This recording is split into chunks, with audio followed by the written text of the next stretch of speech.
soo dhawaada barnaamijkii geyiga iyo laabta aad ku hayseen ee sahanka bulshada. barnaamijkan oo aad ka daawataan TV-ga caalamiga ee Universal oo aan ku soo qaadano barnaamijyo isugu jiro sida caafimaadka, waxbarashada, fanka iyo suugaanta, dhaqaalaha iyo siyaasadda. barnaamijkan caaw waxaa marti inoogu ah gudoomiye ku-xigeenka Olombikada Soomaaliyeed Durraan Axmed Faarax, isla markaana ah ku-xigeenka xiriirka caalamiga ee Olombikada Soomaaliyeed, isla markaana ka soo qayb gala shirkii madaxda Olombikada Afrika oo lagu qabtay magaalada Tanqaahira. marti caaw waxa uu yahay telefishinka Universal qaybtiisa magaalada Qaahira. Mr. Durraan Axmed Faarax, ku soo dhawaad ugu horreyn telefishinka Universal. waad mahadsantahay Mr. Carbo, aad ayaan ugu faraxsanahay inaan maanta idinla joogo xaruntiina Qaahira ee Universal TV. waxaan marka hore ku weydiinayaa waxaad ka soo qayb gashay shirkii Olombikada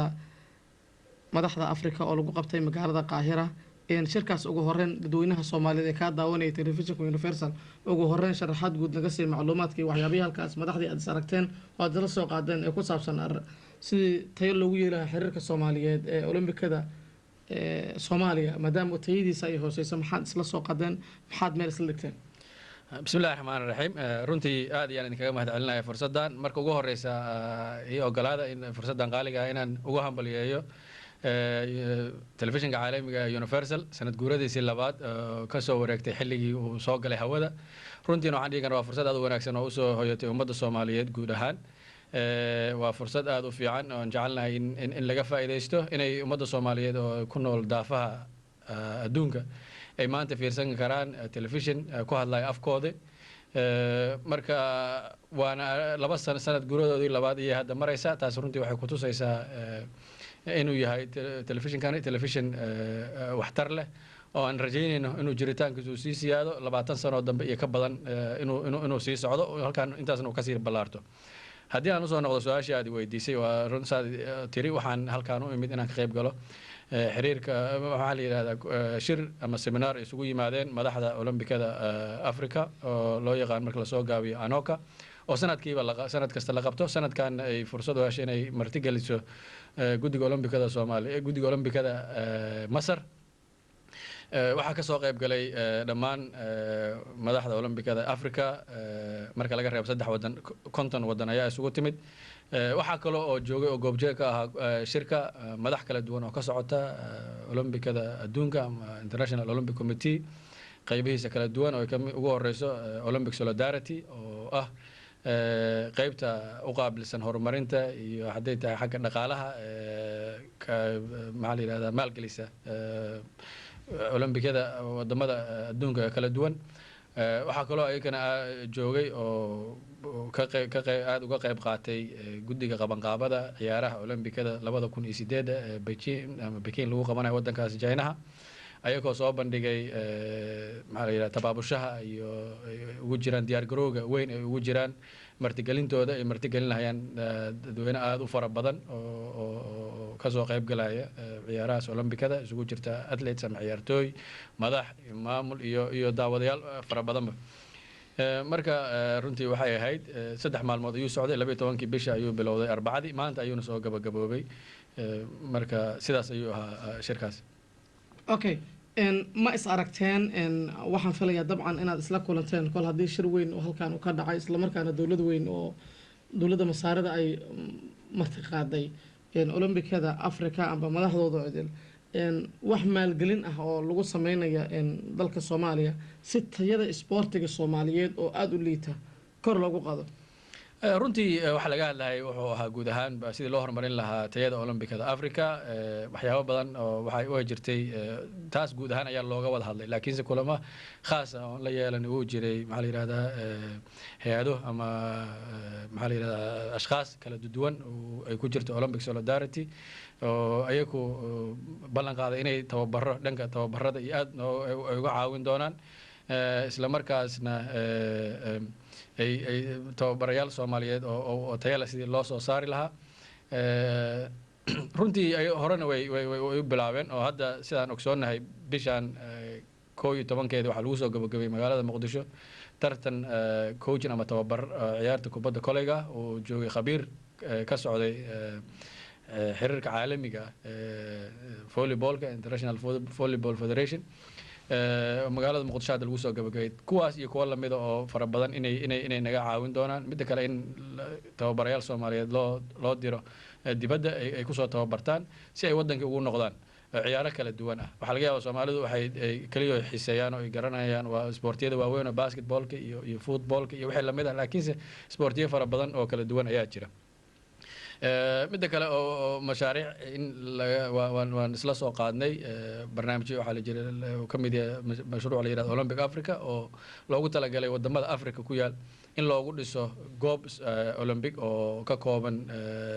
maxaa la yidhahdaa goobihii lagu ciyaaray ciyaaraha kala duwan hadday tahay kubadda cagta iyo tii kubadda koleyga iyo ciyaaro kala duwan oo u furan dhalinyarada oo idil si ay uga wada faa'iidaystaan iyo runtii waxyaabahan ka wada hadalnay waxaa ka mid maadaama ay soomaalidu aysan maanta lamid ahayn wadamo badan oo africa ku yaal ay ka dhibaato badan tahay maadaama waddanka dagaal sokoy uu ka socday xilli aada u dheer inay u baahan tahay taageero iyo kaalmo dheeraada dadka aan ka wada hadalnay dhammaantood kulligood aad ayay usoo dhaweeyeen inay wax u qabtaan soomaalida marka maanta waxaa loo baahan yahay ummadda soomaaliyeed inay tashato oo ay aayaheeda dambe inay ka fiirsato iyo waxyaabihii maanta waddanku waqti dheer ayuu dhibaato kusoo jiray marka waqti nagu filan waxay la tahay haddaan ka faa'iidaysan weyno inaan tan baranno taas way adkaan doontaa marka ummadda iyo dadka international community aad ay usoo dhaweynayaan ama ay raalli ay u doonayaan inay soomaaliya ay wax la qabtaan laakiinse soomaalida ayaa laga rabaa sidii uga faa'iidaysan lahayd fursadahaas caalamiga ah oo jira si aan loogu marmarsiiyo maanta waddankiinu nabad maaha waxba lama geyn karo laydinma imaan karo in aan tusno inuu waddankeenu inuu yahay waddan inaan rabno inay waddan nabad uu noqdo oo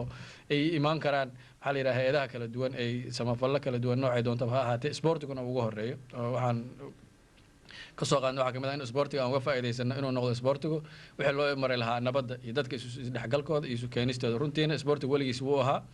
xilliyada ay ugu xumayd soomaaliya dadka waxyaabaha ay isugu dhex mari jireen oo isugu tegi jireen waxaa kamid ah isboortiga kamid ahaa asaga aan lahayn isagu wax kala qoqobo ama isu diida aan lahayn laakiin wuxuu u baahan yahay booskii iyo meeshii lagu cayaari lahaa in loo baneeyo okay waxyaabo badan baad sharaxday duran adiga waxaa lagaa cazumay amba olympicadan waxay kaa casuuntay london sidaan filayana isboortigii soomaaliya inta badan ka socdaa marka ma jiran miya madax kale oo ka timid soomaaliya si ay adigan arrintaas bal waxay ugu qaateen mase duruufo xagga dhaqaalaha awood adiga taasaa maxu dhaqan weyd runtii su-aasha waa su-aal meesha ku jirta waa sax anigu london aan deganaado laakiinse waddankana waa tagaa waana ka waraya waana aad buuna xiriirkaygu u wanaagsan yahay midda kale shirarka qaybgalkiisu madaxda olombikada soomaaliyeed qofkii markaas loo arko oo munaasib u ah ayaa loo doortaa asaga ayaa taga marka ma wax dhibaato oo u diidahay ma jirin madaxda kale inay yimaadaan laakiinse shirkan maadaama halkan uu ka socday anigana mas-uuliyiinteeda waxaa kamid ah xiriirka caalamiga inaan shirarka caalamiga iyo howlaha internationalka waxay qoseeya inaan tago marka wax kale oo dhiba u diidahay male laakiinse wada shaqaynta ayay kamid tahay markastan wada xiriirna waan isla soconnaa intuu hadda shirku uu socday markas waan isweydaaranaynay hadba meesha uu maraayo madaxda guddiga olombikada soomaaliyeed ku sugan muqdisho iyo howluhu meesha ay marayaan okay olombigada way qaybo badan tahay oo qaybo fara badan buu ka kooban yahay isboortiga adiga special qaybtee ayaa tahay waa runtaas aad u sheegaysid way waxyaabo badan waxaa jira dadku aysan kala fahamsanin guddiga olombikada soomaaliyeed waxaa hoos yimaada dhammaan xiriirada isboortiga kala duwan noocyadiisa kala duwana marka waa xiriirka ay hoos yimaadaan waxay hoos yimaadaan waa guddiga olombikada ayaa mideeya marka khasab maaha qof kastoo guddiga olombikada ka mid ah inuu xiriir uu ku jiro ama xiriir ka mid yahay dadka mas-uuliyiinta marka xiriirada hadda waxaan xiriir mas-uulka ah xiriir hadda la sameeyo cusub oo la yidhaha xiriirka doomaha Soomaaliyeed intaas ka hor aan xiriirkan doomaha la sameeyna markaas waan ahaa gudoomiye ku-xigeenka guddiga olombikada Soomaaliyeed oo xiriirka caalamiga marka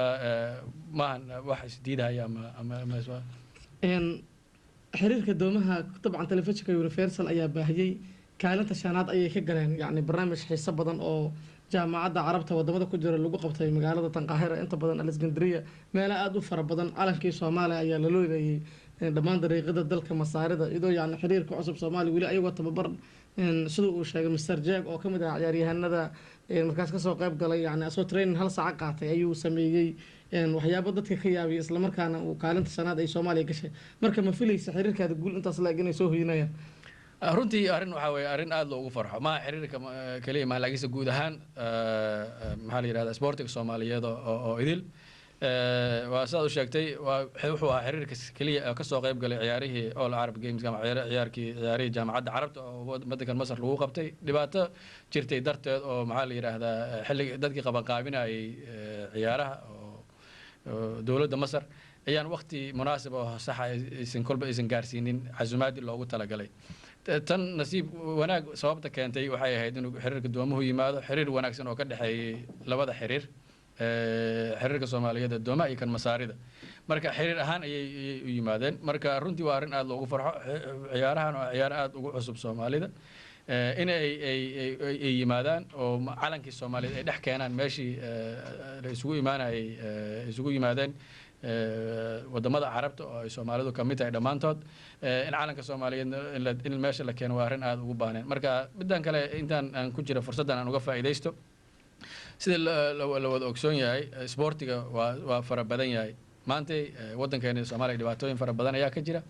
marka waxaan markan kastaba aan laga fursanaynin in laga faa'iidaysto maskaxda iyo maamulka iyo ciyaartooyda maxaa la yiraahdaa ku nool waddanka dibadiisa ama diaspora hadba sida loo yaqaano maxaa dhacay ayaga qaar badan oo kamid ah waxaa laga yaabaa inay maanta kalaabyo sportiyo kala duwan ay ku jiraan oo ka ciyaaraan marka ayaguna wax badan waxtar weyn ayay u yeelan lahaayeen waddanka haddeer waxaa dhacaya ciyaaraha sanadka soo socda 2008 ciyaarihii olombikada adduunka ayaa lagu qabanaya waddanka China fursad ayaan haysanaa inaan ciyaaraha maahan kuwa la yiraahdo team games ama kooxaha aan ahayn oo kuwaas u baahan qualification in la soo reebo oo aanan fursad u helaynin laakiinse ciyaaraha kaliya oo ay kamid yihiin athleticada ay kamid yihiin boxingka ay kamid yihiin fallaaraha ay kamid yihiin shootingka in dad Soomaaliyeed dhalinyaro Soomaaliyeed oo leh khibrad sportiga noocaas ah hadii ay jiraan inaan u sameyn karno fursad ay maanta ay ugu helayaan inay ka qayb galaan ciyaaraha olombikada oo ka dhici doona waddankaas China oo Beijing ayagana waan ka wada hadalnay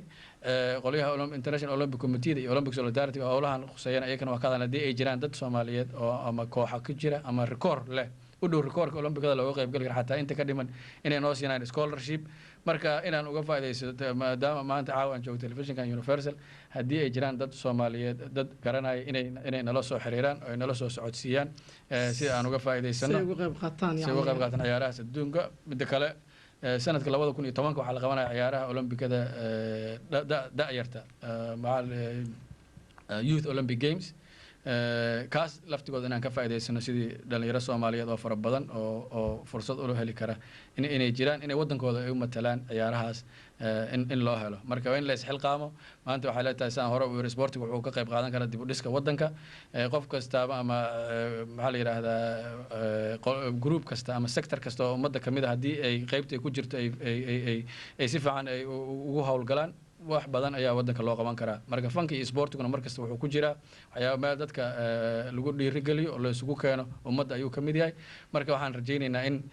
taas fursaddaas laga faa'iidaysto okay maadaama waddankii Soomaaliya Mr. Durraan ay ka dhacayaan dhibaatooyin ahli inta badan sportiga waxaad moodaa dadkii in aysan tabar u hayn maadaama waddankii xaaladiisa aad la socoto marka dib u dhacantee laga idin soo geliso maadaama waddanka burbur xoog loo soo gaaray sportigeena dadka ay ka niyad jabeen runtii waa sax waa arrin meesha ku jirta maxaa dhacay waddanka waqti dheer ayuu dhibaato ku soo jiray dadkii dad badan baa niyad jab ayaa ku dhacay ummadda ku dhacay waa dareemi kartaa weliba ciyaartooydii wanaagsaneed waddanka joogtay inay intii awood u lahay bixi karta inay waddanka isaga soo baxaan maxaa dhaca dhibaatooyinka ka jira dartood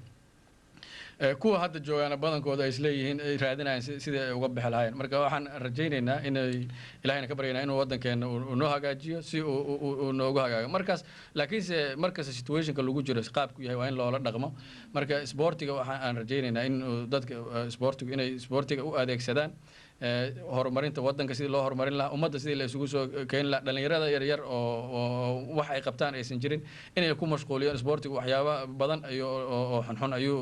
ka hor istaaga ama u diidaa dhalinyarada marka in loo isticmaalo qaabka wanaagsan isboortiga loo isticmaalo marka annaguna waxaan inaan isku dayno haddii ilaa yidhahda maxaa la yidhahdaa international community ama hayadaha adduunka isboortiga qaabilsan inay gacan ka geystaan si isboortiga soomaaliyeed loo horumarin lahaa si uu uga qayb qaato horumarinta iyo xal u helid iyo nabadda waddanka soomaaliyeed marka waxay la tahay taasna waa arrin u baahan in loo wada istaago oo ummadda oo dhan ay hal meel uga soo wada jeesato okay isboortiga wuxuu door lama ilaawaana ka ciyaaraa isdhexgalka bulshada